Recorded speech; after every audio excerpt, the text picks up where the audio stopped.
Good morning, guys. Sorry I'm late.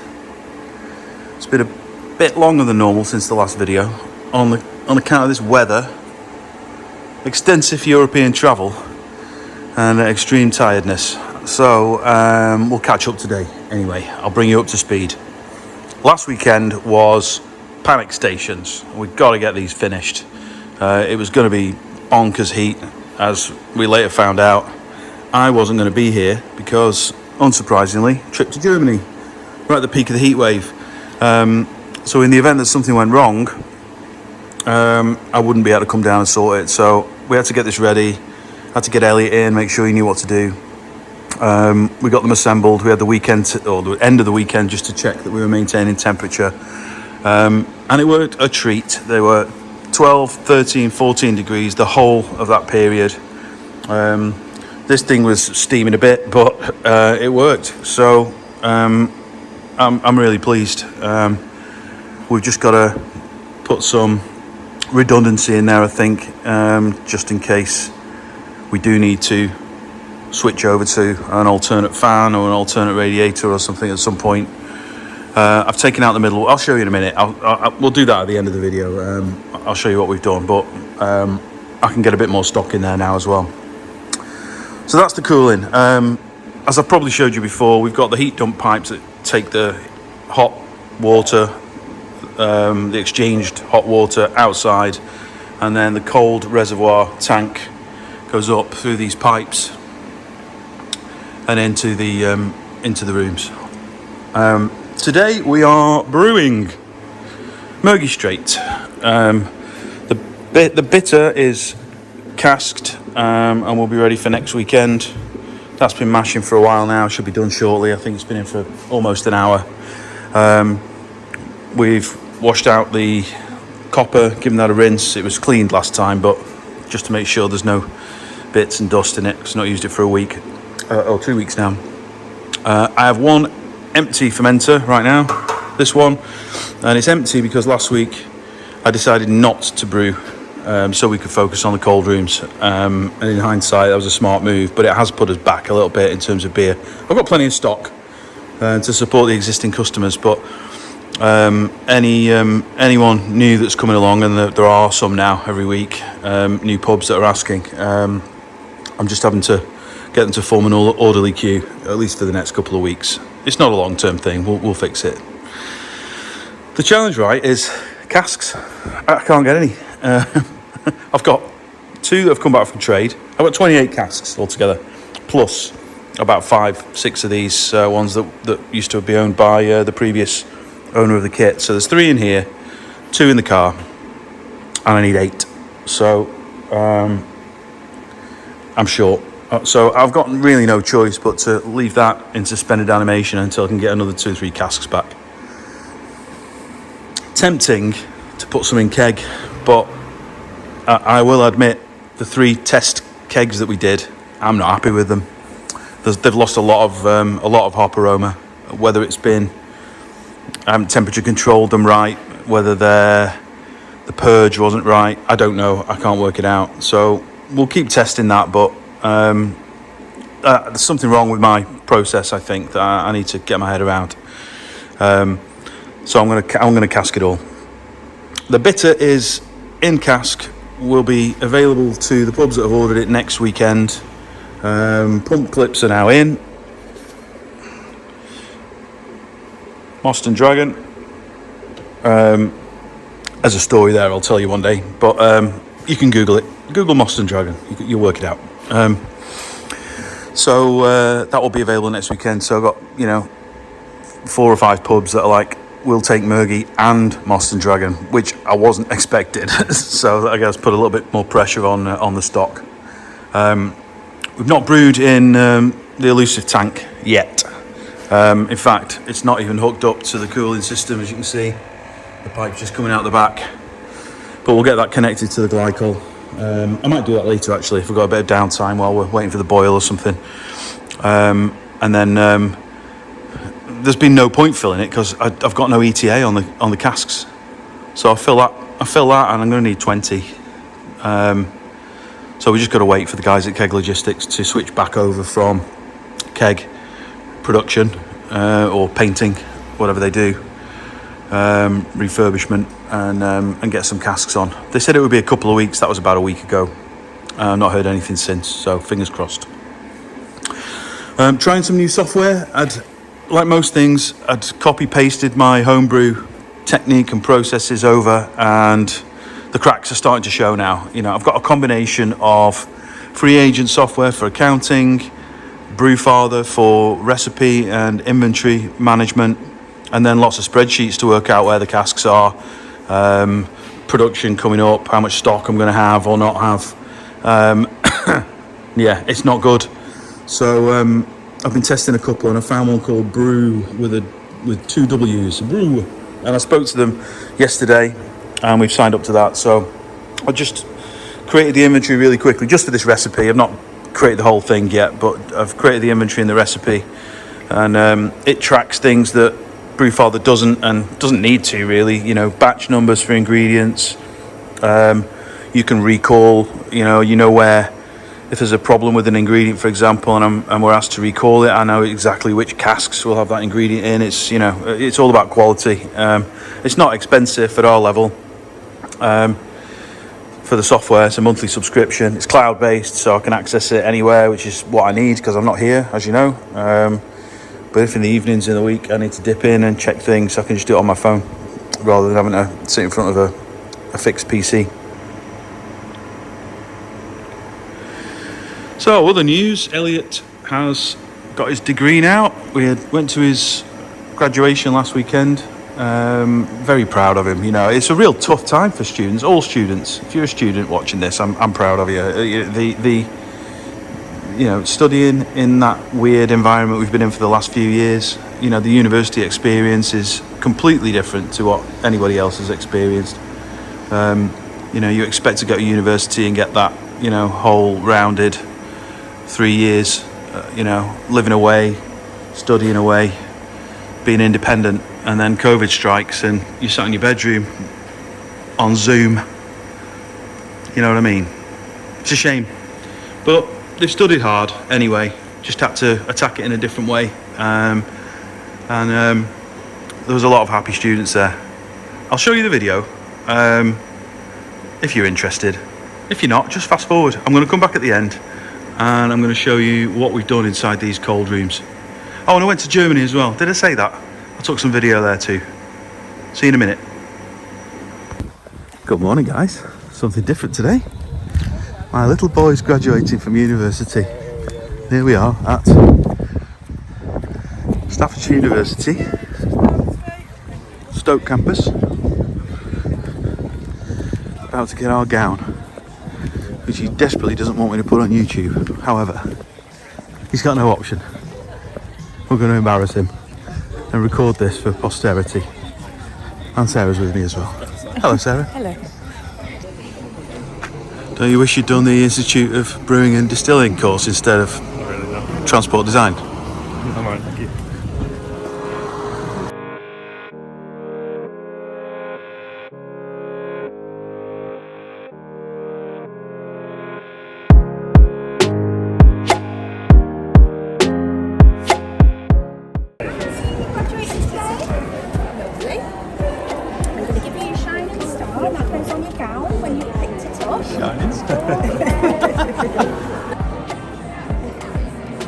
So we just came through the door and they've given us directions where to go. Elliot has been presented with a shining star to put on his gown.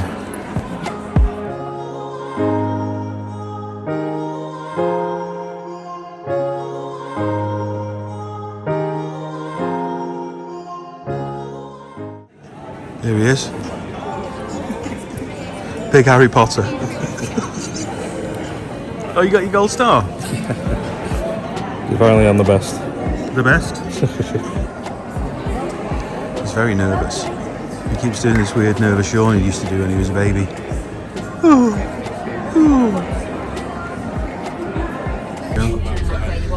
Next we have a little bus ride to the King's Hall.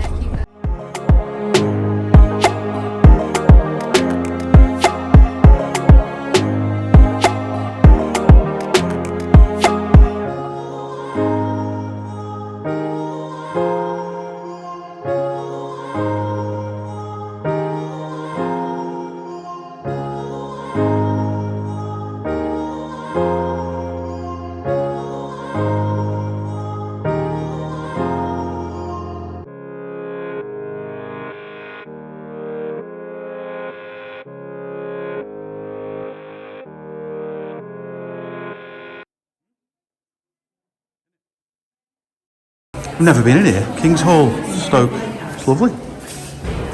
Oh, cool.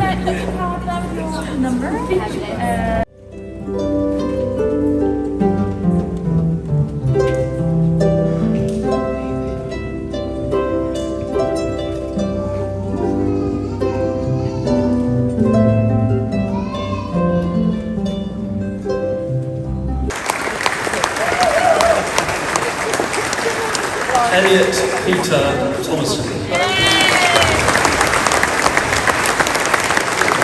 Jonathan Turner.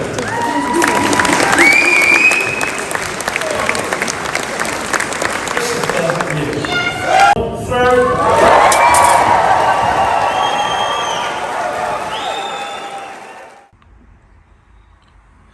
Good morning from Munich. For a change. Back again. Can't keep away from the place. So the beer is locked up and safe in the cold rooms. Currently 13 degrees constant, in spite of the ridiculous temperatures we've got back at home, 38, 40 degrees. Talking to Sarah earlier, it's crazy. Here it's warm, but it's not that hot compared with home. 34, 36 we've had. I think we touched 38 the other day, but yeah, it's unreal back at home.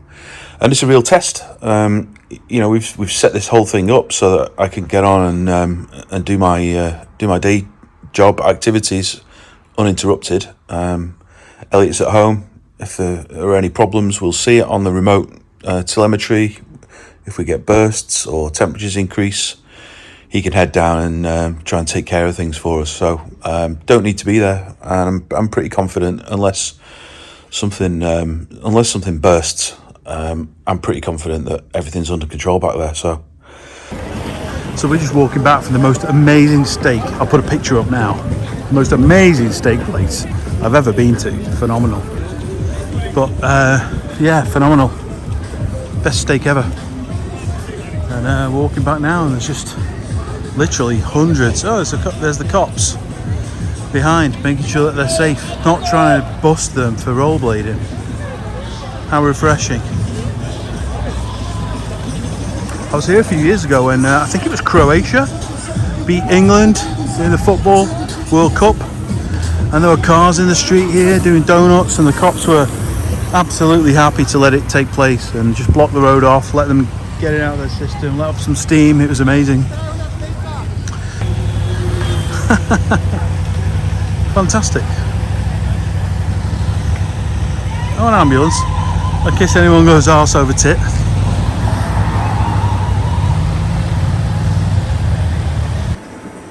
And we're back in the room. It's today again.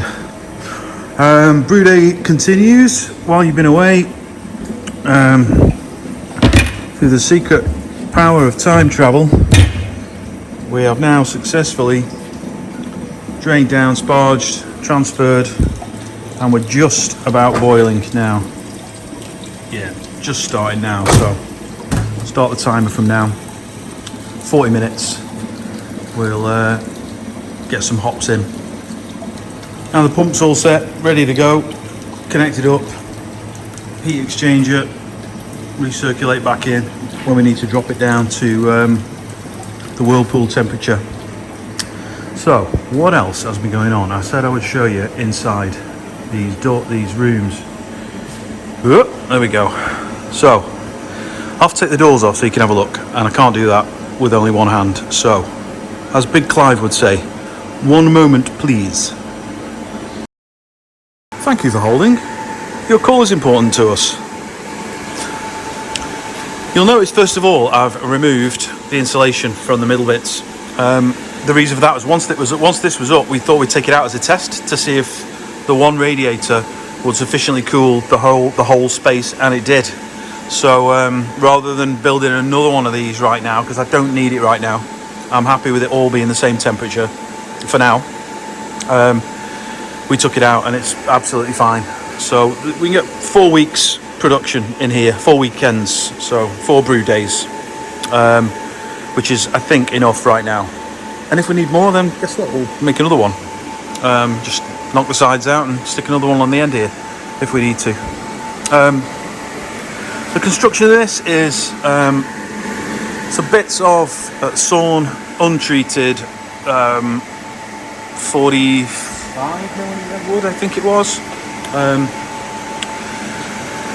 Vauxhall Vectra car radiator, spare, new one, from Auto Car Parts, or Euro Car Parts even. And mounted on the front 2 of Amazon's finest car radiator spares. And there are 2 just purely for redundancy. If one goes, at least we've got the other one, potentially. Unless the power supply that's feeding them stops working, which is mounted up on top of the little structure here. I may put it on a separate power supply, but then, you know, say the circuit breaker trips, they'll go off anyway. I mean, you can only go so far. I'm comfortable with 2 fans. We'll see what happens. Supplying this out of the Vision cooler, we've got the water, which is, and it is just water right now, at about 0 degrees, 0.2-ish, and that's comes in through this 15mm pipe into this John Guest fitting, which is designed for this blue water utility company pipe that you'll see poking out at the end of people's driveways or on building sites. And then these are just reducers from Amazon, from the 35mm that we need on this end to the 25mm that we need on this end, with hose clamps on the back. You'll see there's some drips on it. It's not leaking, honestly, it's not. It's purely condensation, and this thing does it produce some condensation, I tell you. This trough that I've got here is a bit of house guttering. It's about 3 days to fill it completely. The whole thing's then just assembled in this wood frame. I've protected the wires there just from water that might get sprayed, because of the splice connectors that are underneath it, just to give it a little bit of protection. And it seems to work fine so far, apart from the condensation I've got to deal with. If I need to later convert one of these rooms into a lower temperature, then I'll just produce another one of those, wire it to a separate controller. At the moment, these fans are constantly on, the whole 24 hours a day. We're just controlling whether there's liquid flow or not, and that's really in an attempt to reduce any opportunity for mould or fungus or anything. We just keep the air stirred and moving around, rather than it being just a damp, still room. That's the idea. We'll see if it works or not. Yeah, not much else to say. Don't ask me for the drawings, there aren't any. I just winged it. It's a little bit far forward. You can see on the back though what's happening, where it's pulling through.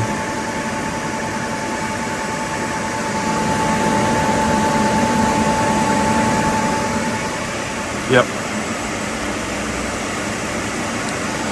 So there we are. I'll get these doors back on before I lose all the cold. And that is the doors back on. Bit of a leap through time again.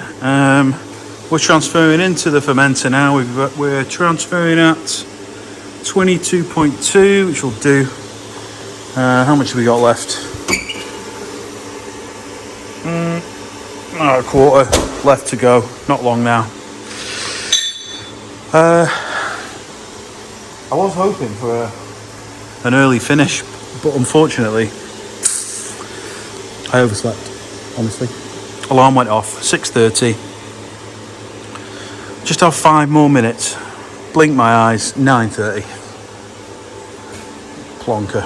Anyway, be home in time for a late dinner. Couple of things. Just bring you up to speed, as I said, with who's got the beer.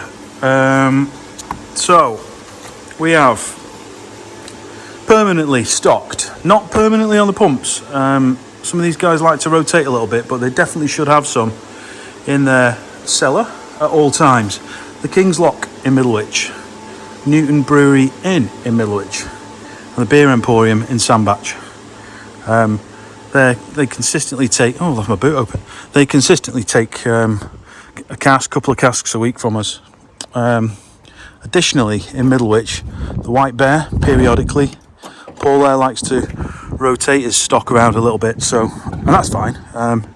It's good. We're alongside some nice beers there when we are on. Bar 4 in Winsford, just taking a second cask from us now. That should be on shortly up there. 4 Tees Brewery and the Tavern in Warrington, a cask each for those guys in Warrington. The Tavern have a festival on this weekend. I don't know when it finishes, but they've definitely got a cask of ours on, because I've started to see some reviews on Untapped. There may be some left up there. If not, pop your head in and tell him buy another one. 4 Tees are obviously trying us out. They're a brewery themselves, but they do participate in a lot of festivals and organise a lot of beer from local small breweries, so they've just taken a cask from us as well. There's also a beer festival on in Sandyway end of this month at the Blue Cap. They'll be taking the Murgy Straight from us and the Bitter. Should have one of each, I think. Ken there is very keen to support us, which is fantastic. Thank you, Ken. The Bitter that I mentioned will be on at the King's Lock. The Beer Emporium I've ordered. Bar 4 I've ordered also. And I dare say Paul at the White Bear may want to try it too. I'll let you know definitely when we've delivered. And then obviously speak to those guys about when they're putting it on the pumps. So we'll go. I've had 3 separate inquiries this week from other bars in the local vicinity, and I'll be talking to them clearly at the moment. I just need to make sure that we've got enough stock to service the existing customers, and then once we fill Big Boy over there, they'll be able to jump into, and it'll be great to support them and for them to support me. So I'm going to finish this transfer. I'm going to get the yeast in, and I'm going home. Don't want to be out too late today. It's been a long week. Take care, guys. I'll speak to you soon.